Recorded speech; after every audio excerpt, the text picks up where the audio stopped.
Hello प्यारे बच्चों, कैसे हैं। स्वागत है फिर से आपका हमारे सुंदर से चैनल केमिस्ट्री यूरेका में। और बच्चों, आज हम आपको बताने जा रहे हैं जो प्रैक्टिकल के बारे में। केमिस्ट्री का जो प्रैक्टिकल है उसमें मौखिक प्रश्न किस प्रकार से पूछ सकते हैं। आपके जो एक्सटर्नल एग्जामिनर हैं, बाह्य परीक्षक, किस प्रकार के प्रश्न आपसे पूछ सकते हैं। ठीक, तो उसके बारे में हम बताएंगे। तो इतनी आपको नॉलेज होनी चाहिए, क्यों कि जो वाइवा होता है वो मुख्य रोल प्ले करता है आपके नंबरों में। ठीक, आपको किस प्रकार से कितने मार्क्स मिलने हैं वो ये वाइवा भी आपको तय करता है। तो बहुत बड़ा रोल है इसका। आप की जो इमेज है एग्जामिनर के सामने वो बनती है इससे बहुत। ठीक, तो अगर आप जल्दी से जल्दी आंसर देते चले जाते हैं तो वो बाह्य परीक्षक, एक्सटर्नल एग्जामिनर खुश हो जाते हैं और आपको अच्छे मार्क्स देते हैं। ठीक, प्रैक्टिकल जो करते हो वो तो सही है ही, लेकिन इनका भी एक अहम रोल है। समझ में आ गया बच्चों।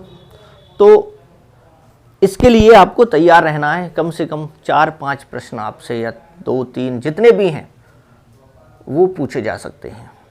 ठीक, तो हम बताते हैं कौन कौन से मुख्य प्रश्न हैं। तो पहले जो प्रश्न आता है वो है बच्चों आपका, पहले जो आता है वो है अनुमापन पर। आप पहला प्रैक्टिकल करते हो। ठीक, तो वो है आयतनात्मक विश्लेषण। आयतनात्मक विश्लेषण, आयतनात्मक विश्लेषण, और इसे बोलते हैं हम वॉल्यूमेट्रिक एनालिसिस। ठीक, वॉल्यूमेट्रिक एनालिसिस।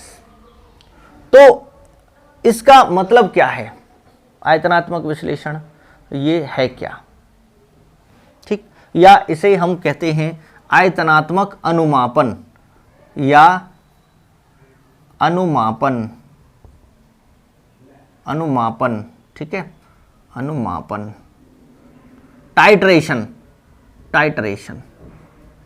ठीक, इसमें इस प्रैक्टिकल में क्या होता है बच्चों कि किसी भी कोई भी रासायनिक अभिकर्मक है, कोई भी रसायन है, रासायनिक पदार्थ है, उसका आपको उसकी मोलरता और सांद्रता निकालनी होती है। ठीक, आपको एक तरीके से अज्ञात सांद्रता का क्या दिया जाता है, इसमें आपको क्या दिया जाता है, अज्ञात सांद्रता का रासायनिक अभिकर्मक दिया जाता है। ठीक, रासायनिक सांद्रता यानी कि अभिकर्मक। ठीक, जैसे अज्ञात सांद्रता का रासायनिक अभिकर्मक, या रसायन भी कह सकते हैं, रासायनिक पदार्थ भी कह सकते हैं।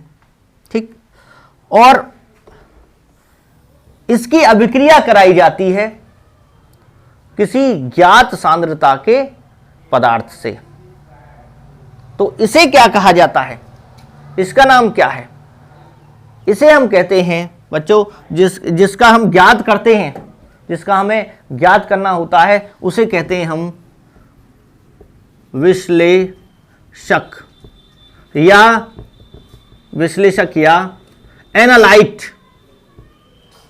एनालाइट, जिसका हमें ज्ञात करना है। ठीक, अज्ञात सांद्रता का। और दूसरा होता है ज्ञात सांद्रता का। एक होता है ज्ञात सांद्रता। ज्ञात सांद्रता का रासायनिक, यहां से हटा देते हैं हम, रासायनिक, ज्ञात सांद्रता का रासायनिक अभिकर्मक। ठीक, और इसे कहा जाता है टाइट्रेंट। ठीक, या अनुमापक, या इसको टाइट्रेंट कहते हैं। ठीक है बच्चों। तो हमारे इसमें जो अनुमापन है, अनुमापन के कई प्रकार होते हैं। जैसे ऑक्सीकरण अपचयन अनुमापन और एक है अम्ल क्षार अनुमापन। तो आपके कोर्स में यहाँ पर पहला वाला है वो है ऑक्सीकरण अपचयन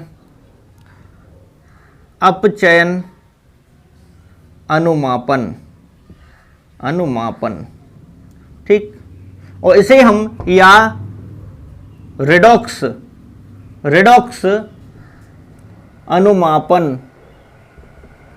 अनुमापन भी कह सकते हैं, ठीक है। ये है। और आपसे पूछा जा सकता है कि अनुमापन किस प्रकार का अनुमापन है। तो पहला प्रश्न तो यही हो गया, किस प्रकार का अनुमापन आपके सिलेबस में है, तो वो है ऑक्सीकरण अपचयन अनुमापन, ठीक। समझ में आ गया बच्चों। तो इसमें क्या होता है कि कोई भी अज्ञात सांद्रता का रासायनिक अभिकर्मक है, उसकी सांद्रता ज्ञात की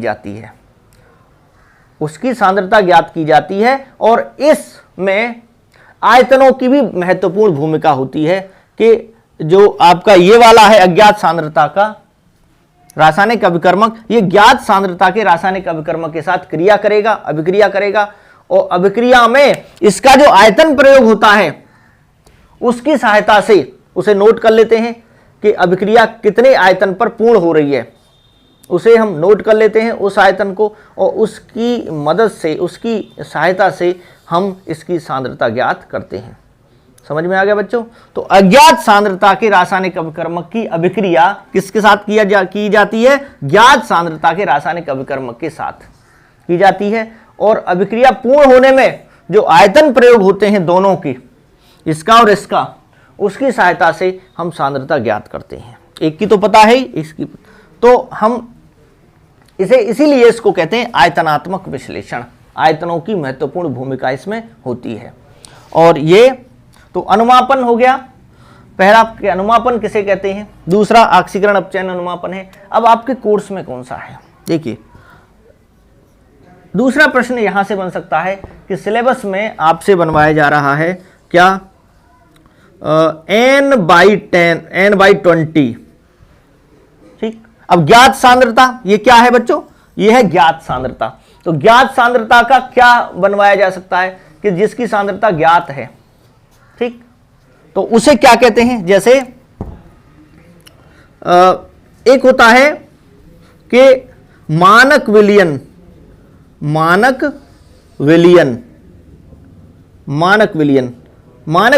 क्या होता है, मानक विलयन क्या होता है, यह प्रश्न पूछा जा सकता है। इसे क्या बोलते हैं बच्चों, स्टैंडर्ड सॉल्यूशन। मानक विलयन है क्या कि जिसकी सांद्रता ज्ञात हो,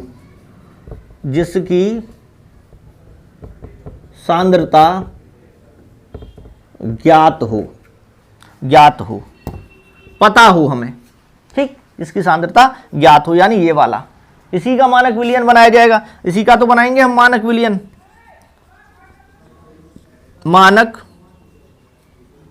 विलयन, इसी का बनाएंगे, ठीक।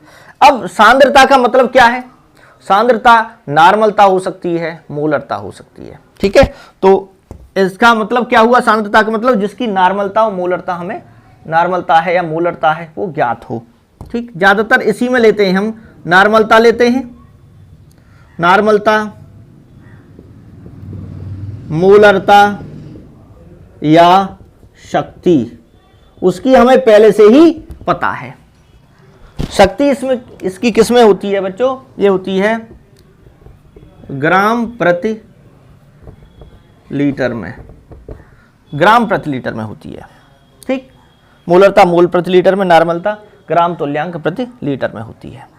तो जिसकी सांद्रता ज्ञात हो, ये मानक विलयन होता है। बहुत ही इंपॉर्टेंट प्रश्न है ये, यहां पर ये पूछा जा सकता है, ठीक। मानक विलयन क्या होता है। अब आपके उसमें कौन कौन सा अनुमापन दे रखा है उसको देखते हैं, ये नोट कर लिया होगा। तीसरा है कौन कौन सा अनुमापन है, किसका बनवाया जा रहा है आपसे, यानी मानक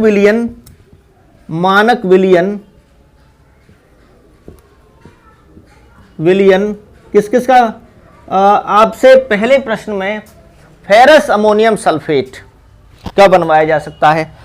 n/20 n/20, ठीक, या m/20।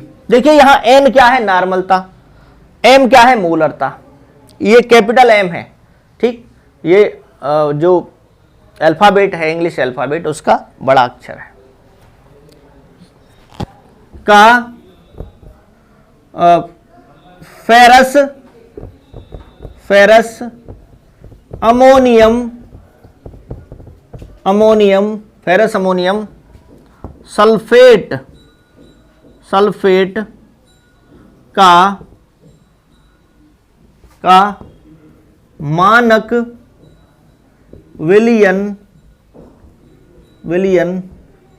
विलयन बनाइए। ये है, ठीक। तो मानक विलयन बनाना होता है, और वो कैसे बनेगा इसको बताते हैं आपको, मानक विलयन बनाना। तो ये नोट कर लीजिए आप, ये महत्वपूर्ण प्रश्न है बहुत ही ये। और देखिए फेरस अमोनियम सल्फेट। अब तीसरा जो प्रश्न है, छोटे छोटे प्रश्न पूछे जाएंगे, ज्यादा डिटेल में वो नहीं पूछेंगे आपसे, और आपको फटाफट उत्तर देना है। जैसे कि फेरस अमोनियम सल्फेट n/20 या m/20, ठीक, ये मोलरता है, ये नार्मलता है, ठीक, का फेरस अमोनियम सल्फेट, इसको हम मोहर लवण या मोर लवण भी लिखा है, मोर लवण भी लिखा है, इसको कहते हैं, ठीक है। अब देखिए इसका सूत्र पूछा जा सकता है, सूत्र आपसे पूछा जा सकता है। तो FeSO4.NH4 का होल ट्वाइस SO4.6H2O, ये द्विक लवण होता है, एक साधारण लवण, एक लवण, दूसरा लवण, दोनों मिलके क्या होते हैं, ये जल योजित, जल के अणु कितने हैं, 6 हैं इसमें, ठीक है। तो ये द्विक लवण है, द्विक लवण, ठीक, डबल सॉल्ट है ये बच्चों, ठीक है। इसका सूत्र पूछा जा सकता है, ये भी इंपॉर्टेंट प्रश्न है आपके लिए, ठीक, जरूर इसको याद कर लेना, वेरी वेरी इंपॉर्टेंट है। अब बनाएंगे कैसे, कितना ग्राम तोलें, तो उसका फॉर्मूला पता होना चाहिए आपको, कितने ग्राम तोलें इसका बनाने के लिए, ठीक। तो बच्चों कितना तोलना है आपको, इसका पता लगाने के लिए क्या करेंगे, हमें मोलरता या नार्मलता पता है, ठीक, तो इसी से सूत्र बन जाएगा आपका। कैसे बनेगा, सीधा सूत्र आप याद कर लेंगे उसको, कितना के मोहर लवण का द्रव्यमान किस में निकाल रहे हैं आप, ग्राम में। तो इसके लिए सूत्र है, नार्मलता दे रखी है तो NeV ml में बटे 1000, अगर आपको नार्मलता दे रखी है, और मोलरता दे रखी है तो क्या होगा, मोहर लवण का द्रव्यमान वही है ग्राम में बराबर मोलरता m गुणा ये ई की जगह, ई क्या है यहां पर, ये तो आप जानते हो, अभी बता देंगे, m गुणा mw molecular weight into volume ml में बटे 1000, ये बनता है दोनों से। ये मोलरता है, ये मोलिकुलर वेट यानी अणुभार है, और ये आयतन है, ठीक। तो दोनों ही सूत्रों में लगा दोगे आप, यहां n नार्मलता है, m मोलरता है, E क्या है, इक्विवेलेंट वेट यानी तुल्यांकी भार, E क्या है बच्चों, E बराबर है तुल्यांकी भार, ठीक, जिसका भी आप निकाल रहे हैं तुल्यांकी भार है। V क्या है, आयतन है, यहां पे V क्या है, आयतन है। MW क्या है, अणुभार, MW क्या है, अणुभार पदार्थ का, दोनों को आप लगा सकते हो, ठीक। और यही सूत्र आप वहाँ पे बताएंगे कि हम ऐसे बना सकते हैं। अब देखिए सूत्र में आप मान रख दीजिए, तो पहले तो सूत्र पूछा जाएगा, फिर यह भी पूछा जा सकता है कि नॉर्मलता मोलरता है क्या। पहले मैं आपको बताता हूँ कितना आपको तोलना पड़ेगा, ठीक। बैलेंस है, चाहे इलेक्ट्रिकल बैलेंस है या केमिकल बैलेंस है, उससे कैसे आप तोलेंगे। तो उसके लिए देखिए क्या करेंगे बच्चों, आप यहाँ पर W बराबर द्रव्यमान कितना हो गया, W माना है आपने, N है कितना 1/20 गुणा तुल्यांकी भार जो है वो मोहर लवण का होता है 392 इस अभिक्रिया के लिए, ठीक। 392 गुणा 250 बनाना होता है आपको, 250 मिलीलीटर बनवाया जाता है, तो यहाँ 250 मिलीलीटर हटे इसमें 1000, ठीक। तो ये जो बच्चों निकल के आता है आपको याद रहना चाहिए 4.9 ग्राम, ठीक, 4.9 ग्राम। वहां आप कैलकुलेशन नहीं करोगे उनके सामने, वहां तो आप फटाफट लिखोगे, कॉपी भी दी जा सकती है आपको लिखने के लिए कि लिख के दिखाओ, तो उसके लिए आपको तैयार रहना चाहिए। और अगर यहां पे 1/20 है, मॉलिक्यूलर वेट भी क्या होगा 392 ही होगा, यानी तुल्यांकी भार इस अभिक्रिया के लिए जब KMnO4 से आप अभिक्रिया कराते हैं पोटेशियम परमैंगनेट से, तो वहां तुल्यांकी भार आपका बराबर रहता है। और वो कैसे बराबर होगा उसको बताएंगे हम, ठीक। फिलहाल ये समझ में आ गया। और बच्चों और जो इंपॉर्टेंट क्वेश्चन है इसमें वो है मोलरता, नॉर्मलता और सांद्रता क्या होते हैं। तीनों महत्वपूर्ण प्रश्न हैं और बार बार आपसे पूछे जाएंगे। जैसे मोलरता की परिभाषा इंपॉर्टेंट है, वेरी वेरी इंपॉर्टेंट है। मोलरिटी बोलते हैं इसको, मोलरिटी ये क्या होता है, ठीक। यानी 1 लीटर विलियन के 1 लीटर में उपस्थित विलेय के मोलों की संख्या, विलियन के 1 लीटर में उपस्थित विलेय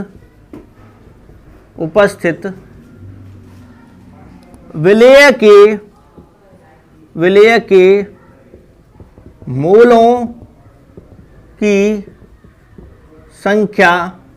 की संख्या मोलरता कहलाती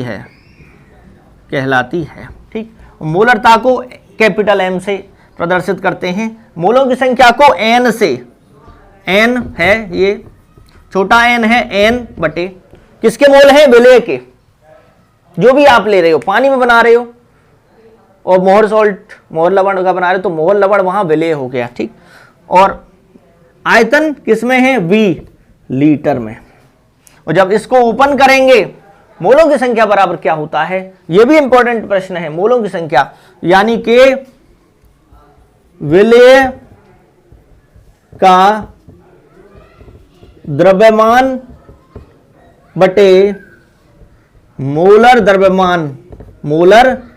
द्रव्यमान, ये किसका हो गया, मोलों की संख्या बटे आयतन लीटर में, ठीक। समझ में आ गया बच्चों।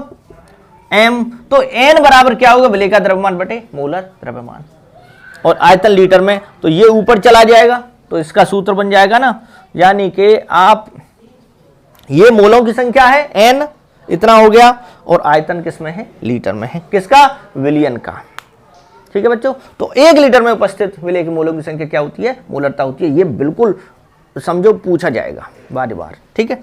तो इसको रफ करते हैं, यहां से नोट कर लिया होगा आपने। अब देखते हैं इसकी यूनिट, इसकी इकाई क्या होती है। सॉल्यूशन चैप्टर के लिए भी इंपॉर्टेंट है ये, विलियन के लिए इसकी जो इकाई है, मोलरता की इकाई क्या होती है बच्चों, ये होती है मोल प्रति लीटर, ये इकाई होती है, मोलों की संख्या यानी मोल प्रति लीटर। अब बात करते हैं नॉर्मलता। एन से डिनोट करते हैं नॉर्मलिटी। ये क्या होता है? विलियन के 1 लीटर में उपस्थित विलेय के ग्राम तुल्यांकों की संख्या। लिखिए, विलियन के 1 लीटर में उपस्थित विलेय के ग्राम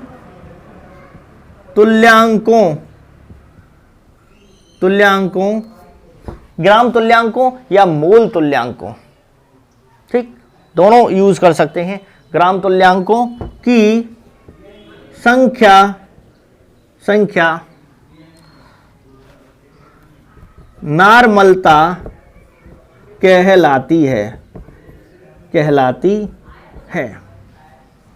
ठीक, अब देखिए नॉर्मलता बराबर क्या हो जाएगा? विलेय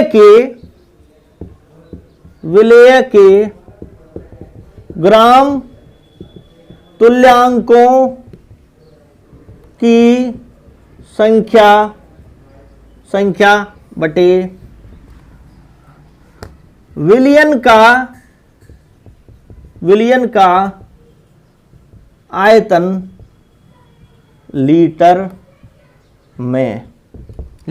ठीक, और ग्राम तुल्यांकों की संख्या क्या होती है? दिया गया भार बटे तुल्यांकी भार।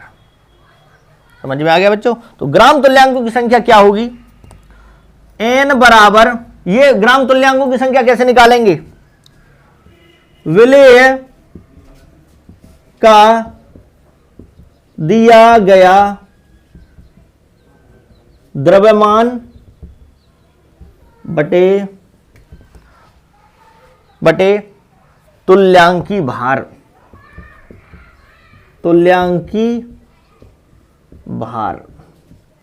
ठीक, किसका तुल्यांकी भार? विलेय का तुल्यांकी भार। समझ में आ गया बच्चों? तो देखिए इस तरह से आप नॉर्मलता निकाल सकते हो।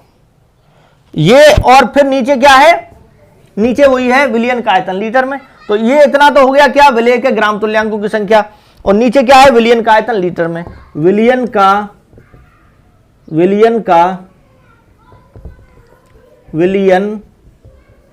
का आयतन लीटर में। ठीक, ये इससे आप सीधा निकाल सकते हैं। ये फॉर्मूला है ग्राम तुल्यांकों की संख्या। अब बात आती है कि एक और प्रश्न पूछा जा सकता है, बहुत ही महत्वपूर्ण है, वो है विलियन की सांद्रता ग्राम प्रति लीटर में, या शक्ति। विलियन की शक्ति या किसी पदार्थ की शक्ति क्या है? ठीक, तो ये इंपॉर्टेंट है। अब सांद्रता देखिए ग्राम प्रति लीटर में क्या होती है? जैसा कि नाम से पता चल रहा है, विलियन की शक्ति या सांद्रता किसमें? ग्राम प्रति लीटर में। ग्राम प्रति लीटर में। ये भी इंपॉर्टेंट है। ये क्या होगा? ग्राम प्रति लीटर में। किसी विलियन के 1 लीटर में उपस्थित विलेय की ग्राम में मात्रा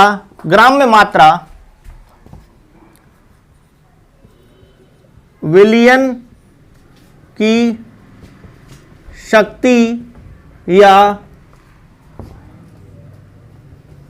ग्राम प्रति लीटर में सांद्रता कहलाती है। ठीक, समझ में आ गया बच्चों? तो ये बहुत ही आसान है। 1 लीटर में उपस्थित, यानी 1 लीटर में कितना ग्राम में है, तो क्या होगी उसकी सांद्रता ग्राम प्रति लीटर में। ठीक है, यही निकालना होता है। और आपके कोर्स में मोलरता और नॉर्मलता ही, मोलरता और सांद्रता निकालना है। ठीक, समझ में आ गया बच्चों? तो इसको रफ किए देते हैं। ये जो प्रश्न है ये काफी महत्वपूर्ण है। अब क्या होता है, किसका, यह भी पूछा जा सकता है कि आपने प्रैक्टिकल किया तो पोटेशियम परमैंगनेट का आपको विलयन दिया गया अज्ञात सांद्रता का, जिसकी सांद्रता आपको ज्ञात नहीं है, और मोलरता भी ज्ञात नहीं है, नॉर्मलता भी ज्ञात नहीं है। समझ में आ गया? तो उसका आपको पता होना चाहिए किसका। आपको 2 विलयन दे रखे हैं, एक तो मानक विलयन आपको बनाना है। ठीक, मानक विलयन आपको बनाना है किसका, N/20 या M/20 सांद्रता का क्या बनाना है आपको, मानक विलयन। और किसका बनाना है, फेरस अमोनियम सल्फेट। ठीक, मोहर लवण। ठीक, तो ये क्या है जिसकी सांद्रता हमें पता है, वो क्या है, मानक विलयन। ये जो बनेगा विलयन क्या बनेगा, मानक विलयन बनेगा। इसका जो है ये है मानक विलयन। और एक दिया जाएगा आपको, दूसरा जो दिया जाएगा वो दिया जाएगा क्या, KMnO4 पोटेशियम पर मैग्नेट। पोटेशियम पर मैग्नेट। अब इसका सूत्र पूछा जा सकता है, ये बहुत इंपॉर्टेंट है। तो इसका सूत्र है KMnO4। ये पोटेशियम है, ये मैग्नीज है Mn। कोई भी छोटे से छोटा प्रश्न वहां पूछा जा सकता है। और ये ऑक्सीजन है KMnO4, और ये लवण होता है पोटेशियम पर मैग्नेट। ठीक है, तो अब ये क्या है, इसकी सांद्रता आपको नहीं दे रखी है। ये क्या है, अज्ञात सांद्रता। क्या है, क्या है, अज्ञात सांद्रता। यानी आपको ना तो सांद्रता पता है, अज्ञात सांद्रता है, और अज्ञात क्या है, मोलरता भी है इसकी, नॉर्मलता। तो इसकी आपको क्या करनी है, ज्ञात करना है। ठीक, और इसको किस में लेते हैं, वो ब्यूरेट में लेते हैं। आपको पता होना चाहिए इसको किस में लेते हैं, ब्यूरेट में लेते हैं। तो आप क्या कहोगे, इसको किस में लेंगे, ब्यूरेट में। ठीक, ब्यूरेट में इसको भरते हैं, ब्यूरेट स्टैंड में ब्यूरेट को लगा लेते हैं। समझ में आ गया? और वो 50 ml का होता है। कितने ml का होता है ब्यूरेट आपका, 50 ml का होता है। और 0 से लेके 50 ml तक ब्यूरेट होता है। ठीक है बच्चों, उसमें भरते हैं और अभिक्रिया कराई जाती है। और देखिए एक और प्रश्न पूछा जा सकता है कि पोटेशियम परमैंगनेट क्या है, ऑक्सीकारक है या अपचायक है। तो इसमें क्या होता है बच्चों कि ये पोटेशियम परमैंगनेट अम्लीय माध्यम में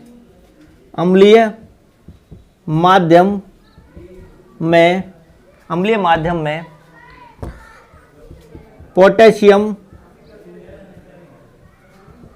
परमैंगनेट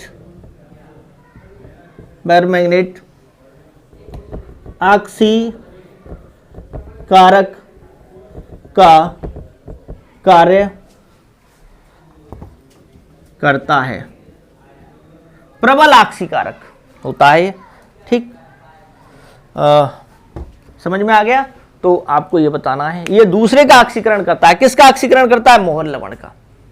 मोहर लवण का ये क्या करता है। और अगर हम देखें बच्चों तो जो अभिक्रिया होती है इन दोनों के बीच वो क्या होती है, आपको आयनिक फॉर्म में ही अभिक्रिया लिख देनी है। आयनिक फॉर्म में देखिए क्या है, होता क्या है, मैंने पहले ही बताया था कि इसकी ये जो बना रखा है हमने, इसकी अभिक्रिया इससे होती है। ब्यूरेट से बूंद बूंद करके डाला जाता है मोहर लवण में। और मोहर लवण कितना लिया जाता है, मोहर लवण कितना लिया जाता है बच्चों, ये 250 ml बना के रखा है। कितना बना के रखा है आपने, इसका 250 मिलीलीटर आपने बना रखा है, 250 ml।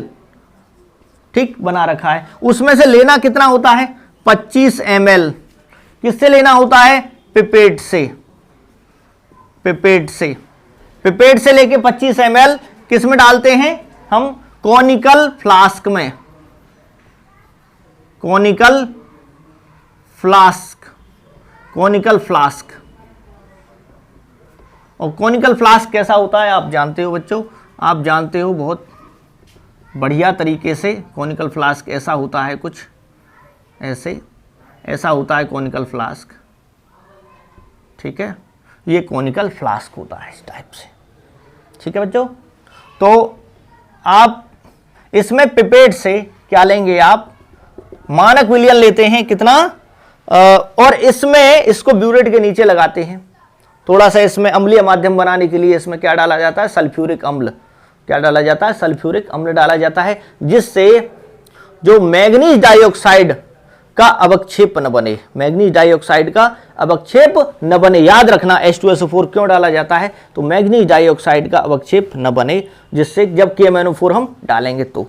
अब बात आती है कि अभिक्रिया क्या होगी जब इसमें क्या डाला जाएगा, इसमें पोटेशियम परमैंगनेट डाला जाएगा। उसका कलर आप जानते हो कि डार्क, जब इसे उसमें मिलाते हैं तो लगभग ऐसा हो जाता है बैंगनी कुछ, ठीक है, पर्पल टाइप का कलर उसका हो जाता है। वो हल्का जब रहेगा तो वो गुलाबी जैसा दिखता है, ठीक।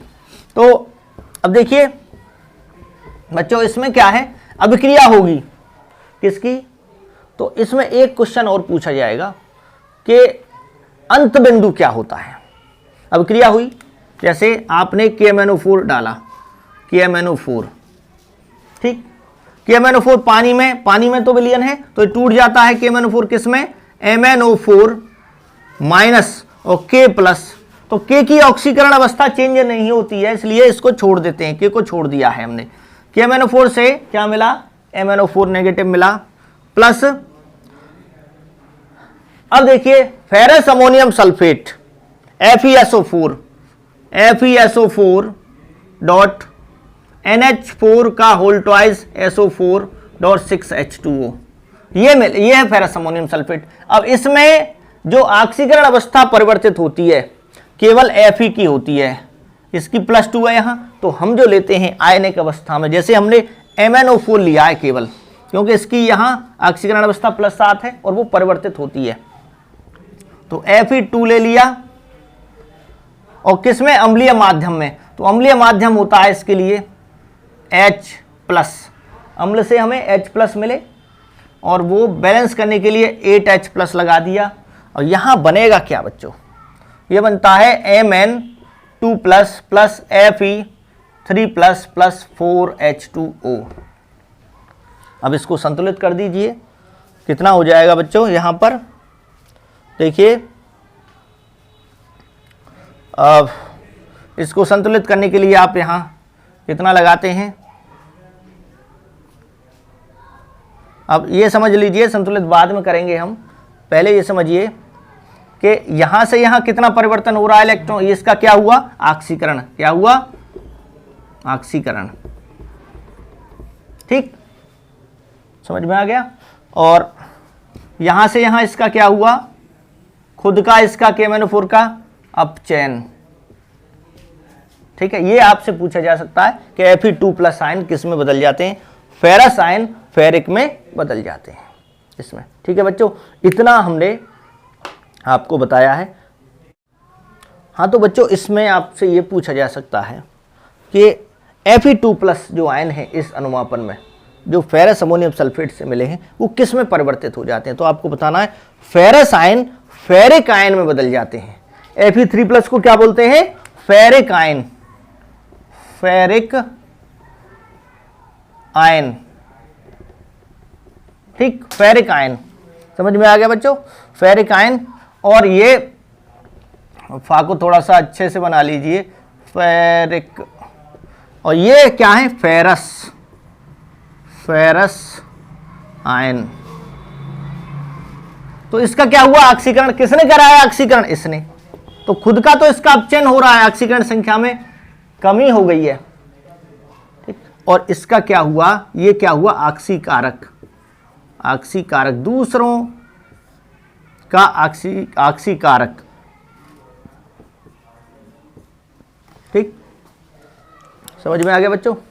तो देखिए अंत बिंदु के बारे में पूछा जा सकता है आपसे, अंतः बिंदु क्या होता है। अभिक्रिया हो रही है, हम बूंद बूंद करके KMnO4 जो कि अज्ञात सांद्रता का है वो डालते रहते हैं किसके अंदर, फेरस अमोनियम सल्फेट मोहर लवण के अंदर, और एक पॉइंट ऐसा आता है जिस पे हल्का गुलाबी रंग वो आ जाता है विलयन का, मोहर लवण वाले विलयन का रंग हल्का गुलाबी हो जाता है जो कि रंगहीन था।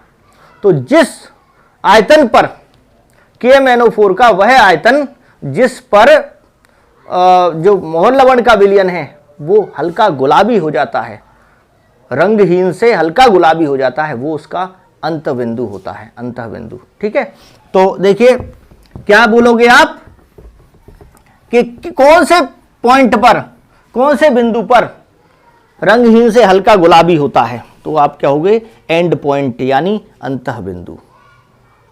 समझ में आ गया बच्चों। तो अंतः बिंदु पर जो फेरस अमोनियम सल्फेट होता है वो क्या होता है, हल्का गुलाबी हो जाता है। ठीक, समझ में आ गया। और एक होता है बच्चों समतुल्य बिंदु, समतुल्य बिंदु इक्विवेलेंस पॉइंट, और एक होता है अंतः बिंदु, अंतः बिंदु। इस पॉइंट पर जब हम KMnO4 को मिलाते चले जाते हैं फेरस अमोनियम सल्फेट में, जो कि कॉनिकल फ्लास्क में लिया है हमने, तो एक स्थिति ऐसी आती है कि मोलों की संख्या बराबर हो जाती है। KMnO4 के मोल और फेरस अमोनियम सल्फेट के मोल आपस में बराबर हो जाते हैं। ठीक, यानी कि इस पॉइंट पर क्या होगा, KMnO4 और मोहर लवण के मोलों की संख्या समान हो जाती है, समान हो जाती है। ठीक है, समान हो जाती है। तो वो आयतन KMnO4 का, वो वाला आयतन नोट कर लेते हैं। जैसे मान लीजिए 20 मिलीलीटर KMnO4 का आयतन प्रयोग हुआ और मोलों की संख्या क्या हो गई, बराबर हो गई।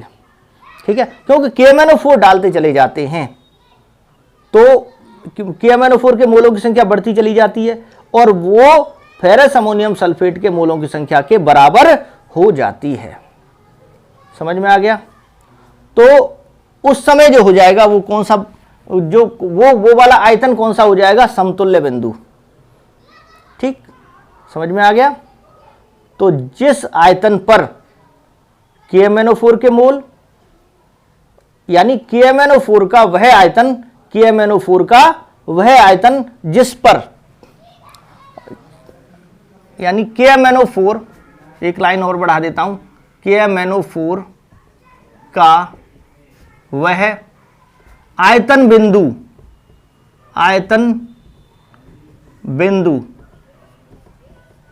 जिस पर KMnO4 का वह आयतन बिंदु जिस पर KMnO4 और मोहर लवण के मोलों की संख्या समान हो जाती है, वो कौन सा होता है, उसे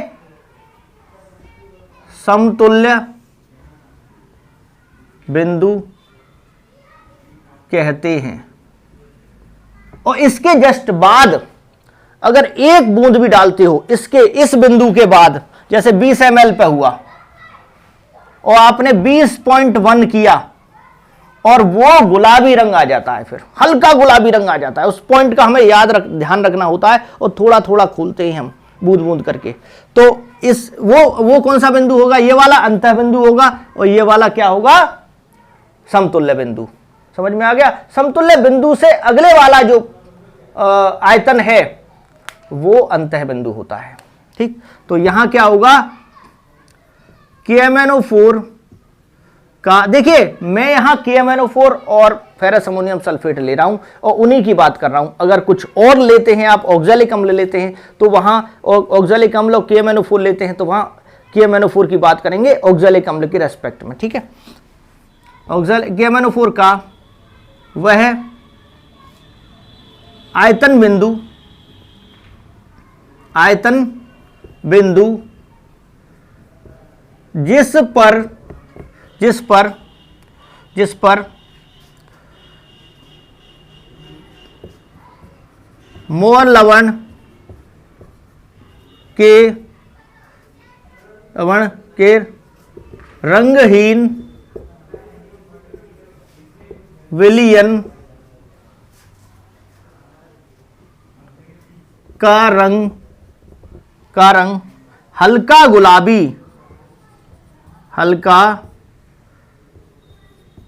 गुलाबी हो जाता है, उसे क्या कहते हैं? अंतःबिंदु कहते हैं। उसे क्या कहते हैं बच्चों? अंतःबिंदु कहते हैं। यहां से हम इसको हटा देते हैं, ठीक है? अंतःबिंदु कहते हैं,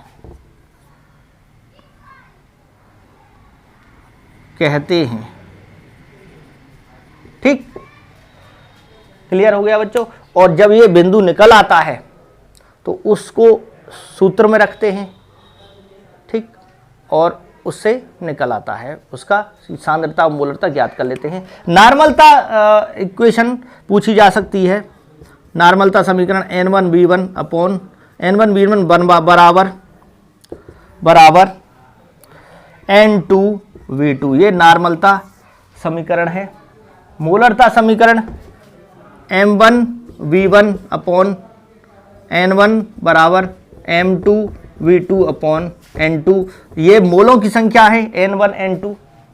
ये मोल आपके एमएनओ4 ले रहे हैं एक तरफ, और एक तरफ आप ले रहे हैं मोहर लवण, मोहर सॉल्ट, ठीक है? तो ये उसके लिए हो जाएगा। ये मोलरता है, ये आयतन है। तो इस तरह से बच्चों ये मुख्य रूप से आप इसमें याद कर जाना। और नेक्स्ट वीडियो में हम कुछ और बताएंगे जो वाइवा में इंपॉर्टेंट है, ठीक है बच्चों? पढ़ते रहिए, वीडियो को शेयर कीजिए, लाइक कीजिए, और जय हिंद, जय भारत।